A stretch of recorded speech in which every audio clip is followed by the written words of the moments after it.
सभी किसान भाइयों को नमस्कार। कैसे हो? उम्मीद करता हूँ अच्छे होंगे। मैं विकास यादव, कृषि विभाग हरियाणा से। आज आपको बताऊंगा एक स्कीम है सरकार की, ढैंचा, मूंग और उड़द।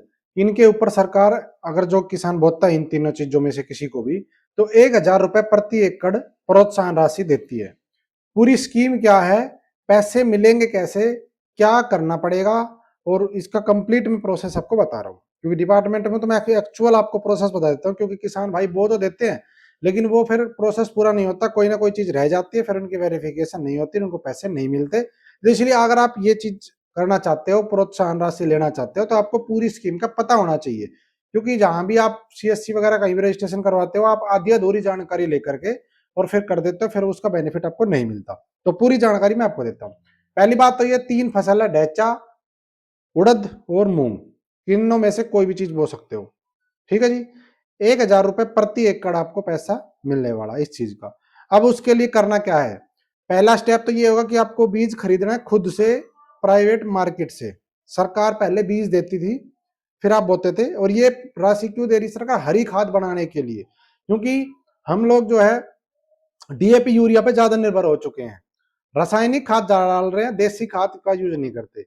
हरी खाद जब की कमी जब होती है ना खेत में, तो जैविक कार्बन जो होता है, जैविक उर्वरक जो होता है, वो बहुत कम हो जाता है। आपने देखा होगा फसल बो देते हैं, लेकिन कई किसान कहते हैं यार वो ही तो बहुत बढ़िया थी, लेकिन ये तो होगी नहीं, बहुत छिद्दी जाम रही है, ये कहते हो ना। वो जैविक, खेत में कैपेसिटी नहीं है पेड़ को उगाने की, उसके लिए हरी खाद चाहिए। तो हरी खाद बनाने के लिए सरकार ये स्कीम लेके आई है। तो आपको बीज खरीदना है खुद से, चाहे वो आप कैसा भी खरीदो, सस्ता महंगा जो आपका मन करे। ठीक है। उसके बाद जब भी कोई बीज खरीदो और किसी भी सब्सिडी स्कीम के लिए आप अप्लाई करने की सोच रहे हो, तो ये मेरा आपको सलाह है, आप हमेशा बिल लिया करो उसी टाइम कि जी मुझे बिल दे दो इस बीज का। ठीक है जी, ये ध्यान रखना, आगे से काम आएगा आपको।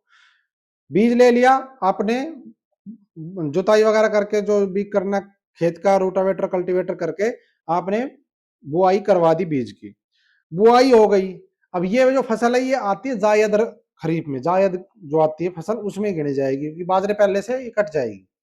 तो आपको जब पोर्टल खुलेगा, मेरी फसल मेरा ब्यौरा खुलेगा कुछ दिन के बाद, तो उस टाइम आपको रजिस्ट्रेशन करना है कि भाई मैंने, और ये ध्यान रखना किला नंबर वही दर्ज किया करो जिसमें आप बोते हो। अगर आपको नहीं पता तो आप नक्शे के हिसाब से पटवारी से मिलकर अपना किला नंबर तसल्ली कर लो कि भाई 11 नंबर, 11 का 10 नंबर किला कहाँ है, 8 नंबर कहाँ है। तो ये आपको पता होना चाहिए जिस किले में बो रहे हो उसका नंबर कितना है, उसी किले नंबर पे रजिस्ट्रेशन करो, ये आपको आगे फायदा करेगा। तो आपको रजिस्ट्रेशन करना है मेरी फसल मेरा ब्यौरा पे। और अगर जब रजिस्ट्रेशन आप कर रहे हो, अगर उस डेट तक आपकी फसल बाहर आ जाती है, इतनी बड़ी बड़ी हो जाती है, कितनी भी लगा लो, मतलब दिख रही है, तो उसका फोटो भी साथ साथ अपलोड करवाओ। पोर्टल पे ऑप्शन होता है अपलोड करने का। ठीक है। अगर आपने फोटो अपलोड उस टाइम नहीं किया, उस टाइम फसल छोटी है या वो ये दिख नहीं रही, पोर्टल खुल गया, तो कोई दिक्कत नहीं, रजिस्ट्रेशन करवा दो। कुछ दिन के बाद आप फोटो अपलोड कर सकते हो उसी रजिस्ट्रेशन के अंदर। लेकिन एक बात का ध्यान रखना, पहले तो मैं प्रोसेस बताता हूँ पूरा, फिर बताऊंगा कब उसको क्या करना है। फोटो अपलोड अगर आप नहीं करोगे, तो वो वेरिफिकेशन, जैसे हमारी आईडी बनती है, मैं डिपार्टमेंट में वेरिफिकेशन करता हूँ, क्या होता है कि गांव बटे होते हैं हमारे, कि भाई ये 4 गांव इसके पास है, ये 5 इसके पास, वो आईडी बनाई जाती है कि भाई विकास यादव इसकी आईडी, ये इसके 4 गांव है।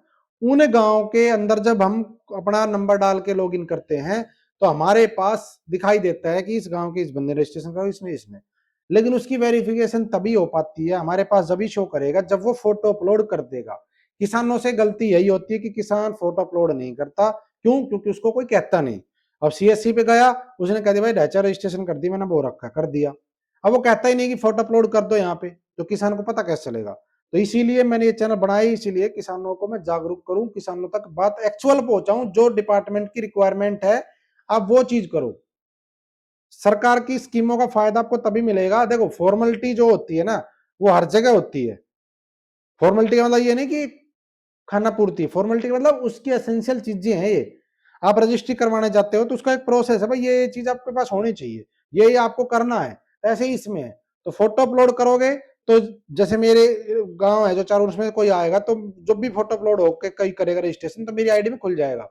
फिर मैं उसकी वेरिफिकेशन करने जाऊंगा, उस खेत का फोटो फिर एक मैं अपलोड करूंगा, क्योंकि फोटो तो कोई कहीं से भी अपलोड कर सकता है, कई किसान कर देते हैं।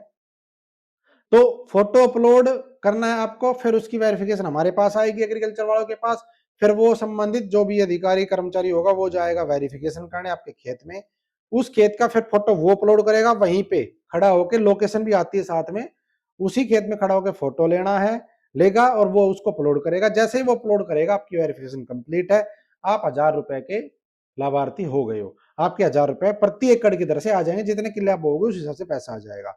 लेकिन अब बात है कि आपको ये हरी खाद है ये काटनी कब है, क्योंकि हरी खाद तो जब बने जब काटोगे तो काटना है आपको।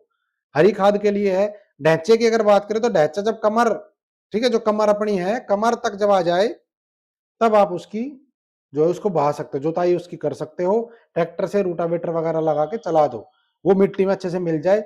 वो खाद इतना बढ़िया होता है वास्तव में, ये नहीं कि मैं डिपार्टमेंट जब कह रहा हूँ, वो आपको भी पता है, बहुत से किसान पहले से करते हैं, जरूर नहीं 1,000 रुपए की स्कीम आई जब कर रहे हैं, बहुत से किसान पहले से करते आए हैं कि वो फास्फोरस, नाइट्रोजन, जिंक वगैरह और जो पोषक तत्व है उनकी जो है मिट्टी में ना बढ़ाता है क्षमता, तो उस चीज की क्षमता बढ़ाता है वो। और जो आपकी कटाई कर दी ढच्चे की उस टाइम पे कर दिया। अब अगर कोई मूंग और उड़द बोता है तो मूंग उड़द की कटाई जब करनी है आपको, कब, जब आप उसकी फली तोड़ लो, फली तोड़ने के तुरंत बाद उसको मिट्टी में पेड़ को मिला दो रूटावेटर से, तो वो भी उसी चीज का जैविक जो आपका कार्बन है उसको बढ़ाएगी। जैविक कार्बन जिस खेत में होगा अच्छा होगा, तो वो आपका खेत में जो पैदावार, जो अंकुरित करने की क्षमता है वो बढ़ती है उससे। ठीक है जी, तो ये अपडेट थी आपकी कंप्लीट, मैंने बता दिया करना क्या होता है एक्चुअल में, करते क्या है। तो आपको जो मैंने बताया उस तरीके से काम करना है, फोटो अपलोड करना मैंडेटरी, जब तक फोटो अपलोड नहीं करोगे, जब तक एग्रीकल्चर डिपार्टमेंट का जो बंदा है उसकी आईडी में आपकी वेरिफिकेशन के लिए नहीं आएगा, वो चाहकर भी आपका नहीं कर सकता, ये बात समझ लेना आप। तो फोटो अपलोड करवाना है, उस टाइम नहीं की तो मैंने बताया बाद में कर देना, लेकिन करोगे तभी आपका आएगा। धन्यवाद, लाइक और शेयर कर देना, और मेरे चैनल को आप ज्यादा से ज्यादा किसानों तक भाई शेयर करना ताकि सभी तक जानकारी पहुंचे। सब्सक्राइब कर लो, आगे अपडेट आपको मिलती रहे किसानों से संबंधित जो भी हो। धन्यवाद।